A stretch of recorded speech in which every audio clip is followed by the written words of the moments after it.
Welcome to a new video. If you haven't been here before, my name's Caitlin, but I go by Feral here on YouTube. I'm an artist living south of Sydney, Australia. I've never been able to stick to one medium, and I'm currently 33 weeks and 2 days pregnant with my first child. In this video, you'll be watching the whole process of me creating this new watercolour painting, and I'll be chatting with you about the materials and the techniques I used, my inspiration and idea behind the piece, along with just having a good chat about what's been going on with me at this stage of my pregnancy, and also how being pregnant has been changing my approach to art. And to life, really. So get your own art supplies out and have a play, or just sit back and watch me create. Let's get into the video.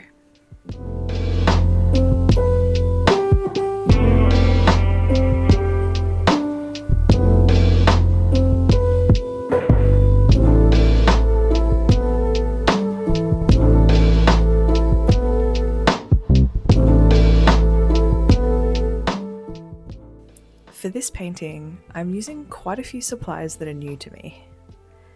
I recently received an order from Jackson's Art that was solely focused on new watercolour supplies.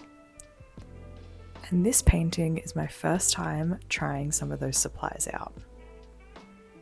I used Canson Moulin de Roy cold pressed paper, Da Vinci Casineo flat brushes in sizes 8 and 12, and round brush in size 8 with a shorter handle. The paints I used were Buff Titanium by Daniel Smith, Lunar Blue by Daniel Smith, Quinacridone Sienna by Daniel Smith, Chinese Orange by Sennelier, Lemon Yellow by Sennelier, Ultramarine Deep by Sennelier, and Perylene Maroon by M. Graham. I also used a little bit of masking fluid later on in the piece. The one I use is in a bottle by the brand National Art Materials, but I'm quite interested in trying out some kind of masking fluid pen in the future, as I find using it out of the bottle is quite hard to get the little fine details that I'm after.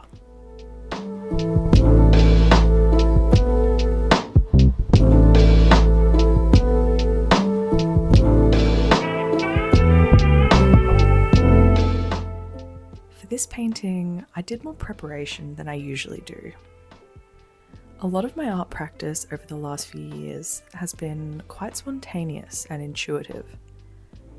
I start paintings straight on a canvas with no sketch and only a vague idea.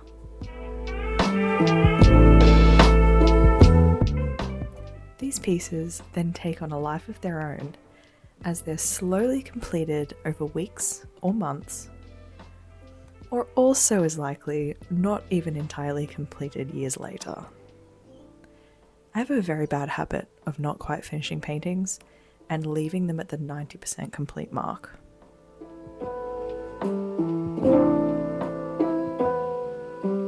But for this piece, my first watercolour painting in a few years, I felt compelled to spend more time on the preparation stage. I had a few reasons for this. First, I knew that I didn't want to sketch directly onto my lovely new watercolour paper and risk ruining its surface with a lot of erasing. Secondly, I'm trying to start transitioning into creating art like I think I might when I have my baby.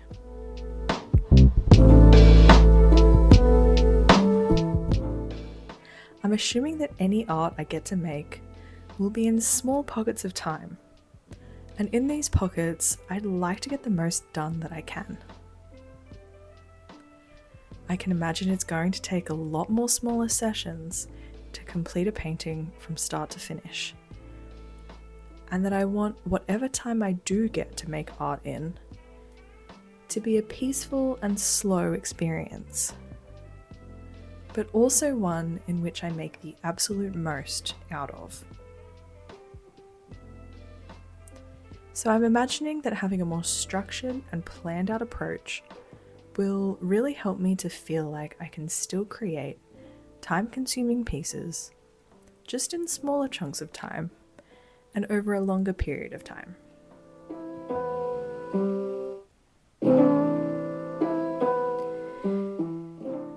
So with that in mind, I'm putting a bit more importance on the pre-painting preparation. Probably not as much as a lot of artists, but definitely more for me.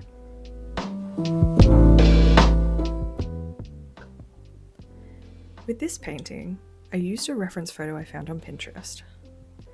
I've been really interested in soft, gentle, insular scenes of mothers and babies, and I wanted to portray the unique relationship between mother and baby in a series of paintings.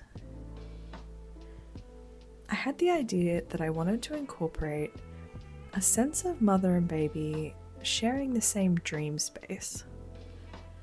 And through that, I had the idea of expressing that by drawing reference from Van Gogh's Starry Night. This then provided me with the guideline for my colour palette, as I knew that I wanted to give this painting that same colour palette.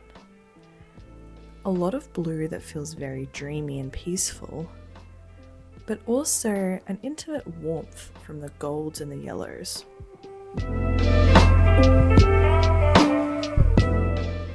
I wanted to try to give this subtle nod to Starry Night throughout the whole piece. So in the drawing, I wanted to mimic the swirls in the sky with the swirling flow of the mum's hair. And in one of the textiles on the bed, I created the pattern of houses inspired by Van Gogh's Sleepy Little Town.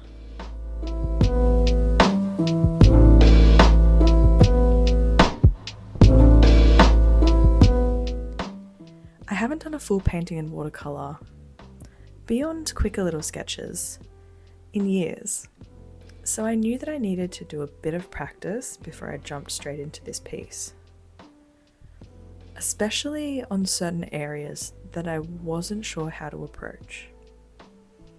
For instance, I created a few quick studies for the sky, as I really didn't know how I was going to create the luminosity with the blue and yellow glowing stars.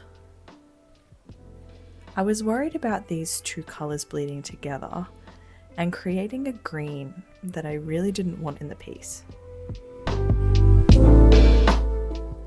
And I'm so glad I sorted out my plan in my sketchbook before I jumped into this painting. Even though my natural inclination is always just to do exactly that,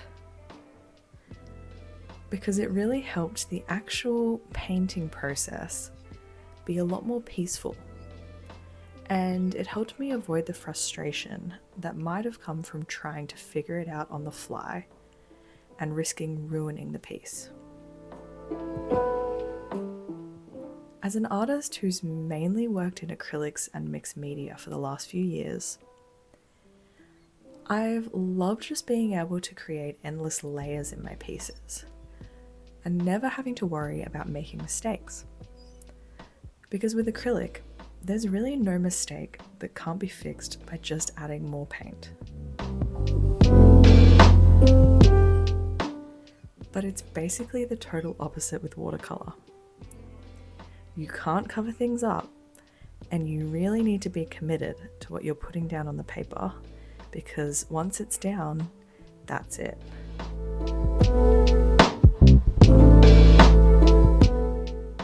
I actually really surprised myself in that I enjoyed slowing down and taking the time to experiment with colours and figure out my limited palette, and to create these little problem-solving studies. It meant that it took me longer to be able to sit down and get started on the actual painting, But I decided that I was going to slow down and allow myself to savor the entire process. And I'm so glad I did, not only for the sake of the end result of this painting, but also for the sheer enjoyment of the process.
This piece has a lot of detail going on in it, and I had a lot of fun taking my time and slowly seeing the white of the paper disappear as I moved around the painting.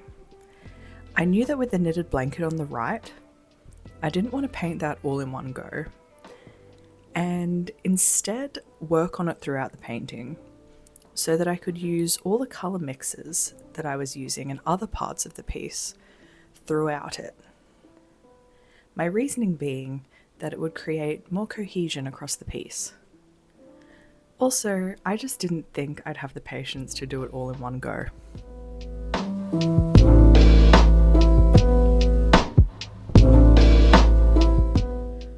One thing I really made sure of in this painting was being careful to let areas dry before I moved on to an adjacent area.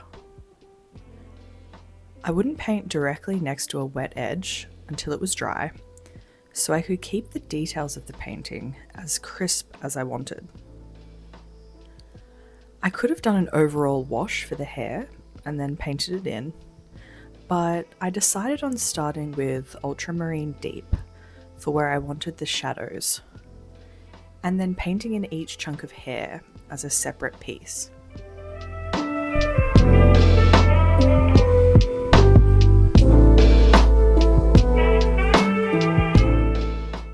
Everything I'm doing with watercolour at the moment is purely experimentation. I want to try a lot of different techniques to then narrow down what is the most me. So this way of painting in separate areas very neatly might not be the way I do things forever, but I think it really worked for the look I wanted for this piece, and it enabled me to keep my colours from getting muddy or mixed when I wasn't planning on it.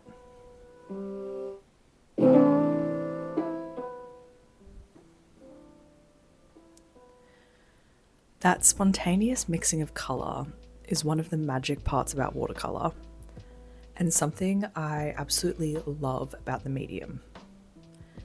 But I feel like this new delving into watercolour has me wanting to be really intentional with all techniques. To experiment wildly, yes, but then to have a really thorough knowledge and handle on what exact technique to use when.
actually inspired by Francisco Fonseca here on YouTube to add the blue shadows to the hair.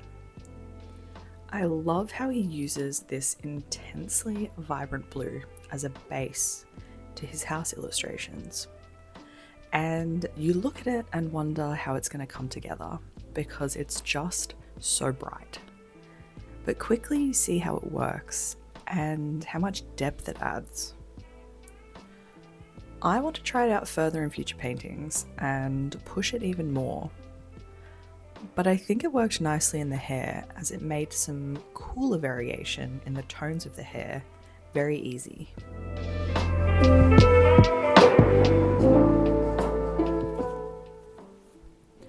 So, like I mentioned at the start of the video, I'm now 33 weeks pregnant.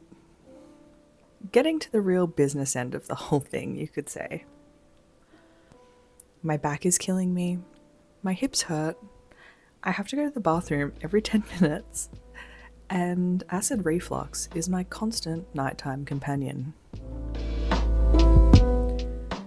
But despite all that, I'm so happy and honestly feel so at ease about giving birth. I've been reading some really amazing books and looking into stuff online, and I'm so confident in my body's ability to do what it was made to do.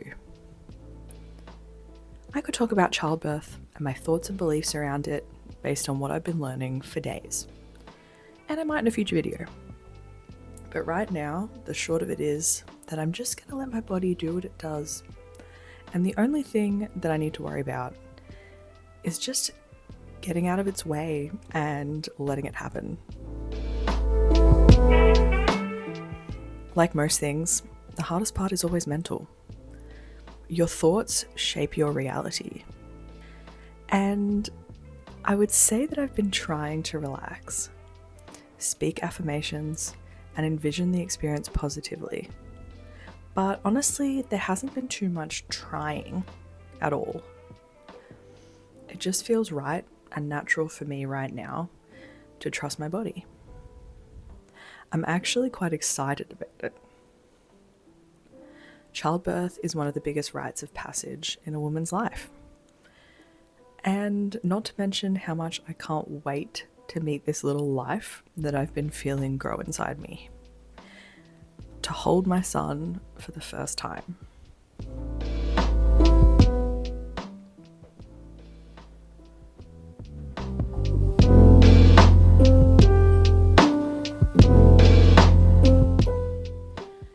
I'm doing a lot of drawing at the moment, as opposed to painting, as it's something I can really easily do from the couch when I'm tired. I've got quite a few sketches ready to be transferred to watercolour paper and painted. I can see how easy it would be to amass this huge collection of sketches, but not have any finished pieces to show. But at 33 weeks, I'm not trying to pressure myself about that right now, as it's really not the most important thing at the moment. And I'm just reminding myself that I'm still doing art, even if most of it is at that sketch stage right now.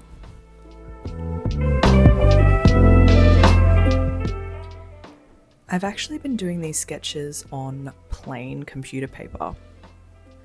I have a stack of paper, my pencil case, and a big picture book to lean on next to me on the couch at all times.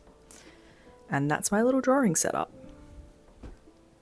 I've started using computer printed paper because A, I have a lot of it, and B, I plan on painting most, if not all of these sketches. So I wanted them to be on loose sheets so I can transfer them to the watercolor paper easily, which I wouldn't really be able to do if they were in a sketchbook or on nicer, thicker paper.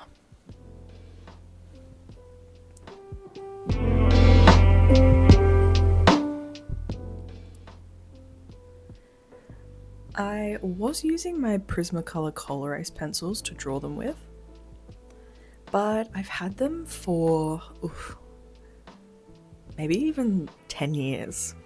So they've gone with me through many house moves, and all of them had broken leads inside.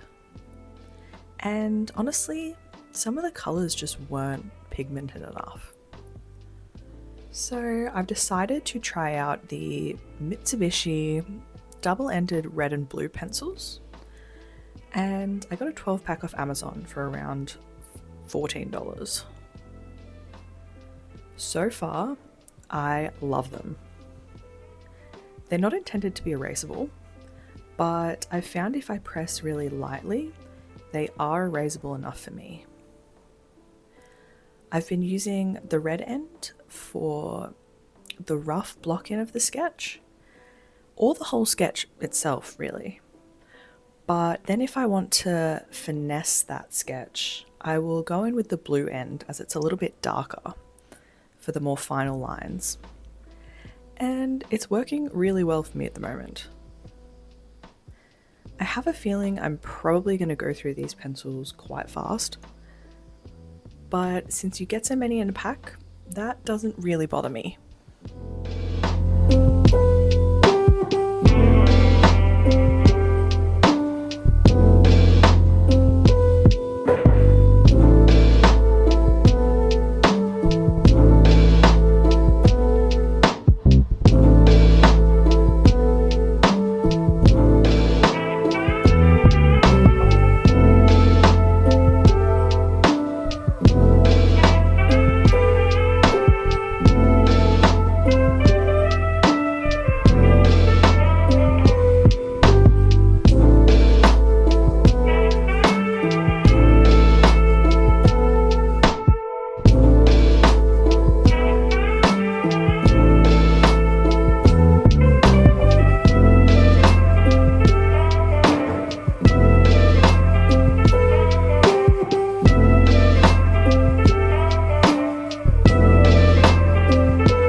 Like I mentioned at the start of the video, a lot of the supplies I used for this painting were brand new to me, so I thought I'd share my experience using them for the first time.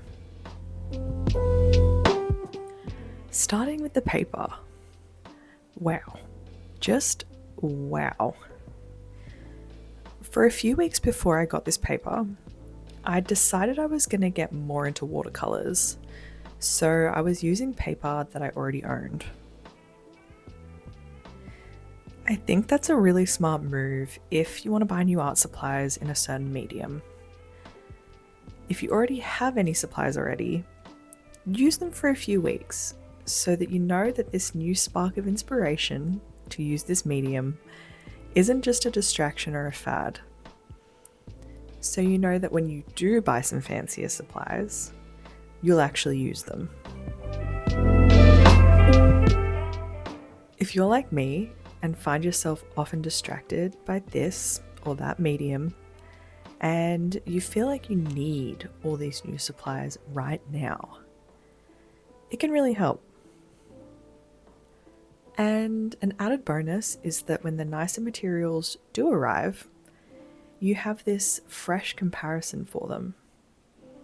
You can feel and recognize the quality shift very easily, and it makes you appreciate the new materials even more.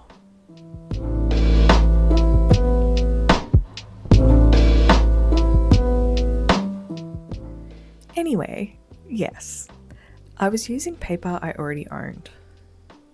Montval, a cellulose paper by Canson, as well as some loose sheets of Fabriano Artistico.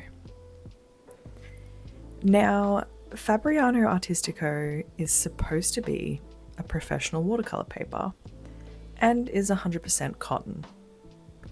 But let me tell you, I really don't like it. I actually think I prefer the Montval if I had to choose. Using the Artistico paper had me realise that just because the watercolour paper is 100% cotton doesn't mean that it will be the best paper for you.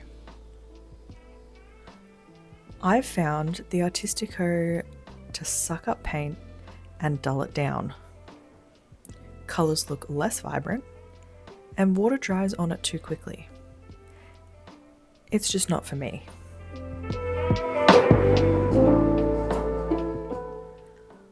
Roy has been a whole other story so far. The 300 GSM is thick and didn't buckle or warp at all for me during this painting. Colours remained vibrant, and the absorption time was neither too long or too short. This 100% cotton cold press paper has a nice texture to it, and I'm really happy with it for the price. A pad of 10 sheets cost me $25.60 on Jackson's Art. The only downside to this paper is that it seems not to be stocked anywhere in Australia.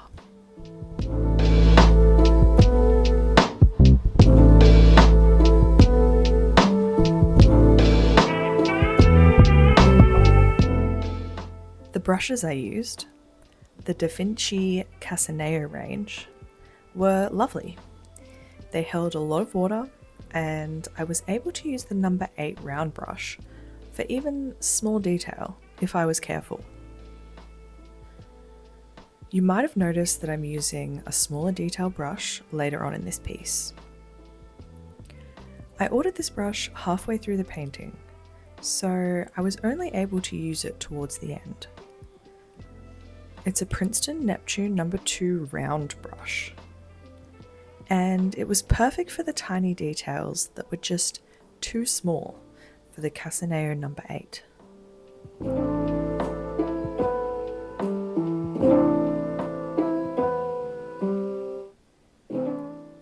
Most of the paints I used were new to me as well. All of the Sennelier colours I used, along with the M. Graham Perylene Maroon. The Daniel Smith paints were the only ones I already owned before this painting. All of them were lovely, and I'm excited to try more colours, especially from M. Graham. There's something about that Perylene Maroon that is just so rich and stunning. I'm currently trying to build my collection of artist grade watercolours in a basic colour palette. A colour palette of both warm and cool primaries. This is because the watercolours I've owned up until now have been a large Winsor & Newton Cotman set, which, although it contains a wide range of these colours, is only student grade paint. And the artist grade colours I've purchased over the years have been beautiful and interesting shades from Daniel Smith. Colours like Moonglow, Shadow Violet, Opera Pink, Mayan Blue. But I'm in need of artist grade paints in standard, mixable colours to create a fully fleshed out professional watercolour palette. Of course, I can't stop myself from buying the fun shades too, but my main goal is to focus on purchasing high quality, single pigment colours to lay the foundation for my palette. And after this piece, I can definitely see myself purchasing some of these colours from both Sennelier and M. Graham.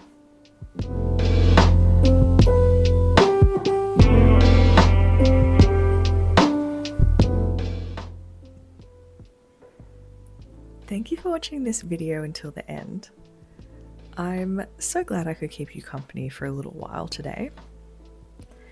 I'd love it if you subscribed if you haven't already, as I'll be doing my best to keep uploading videos every month this year. I also have a Substack linked in the description below. I don't post on Instagram anymore, so it's the only place where I post little behind the scenes things or looks at what I'm working on. I'm thinking of getting back into posting some short form videos here and on TikTok. I even bought a little overhead phone mount specifically to make that easier on myself. But we'll see if that happens. I quite enjoy the peace of not worrying about making short videos, but I also kind of have fun making them sometimes too. So we shall see. Have a lovely rest of the day, and I'll see you in my next video. Bye!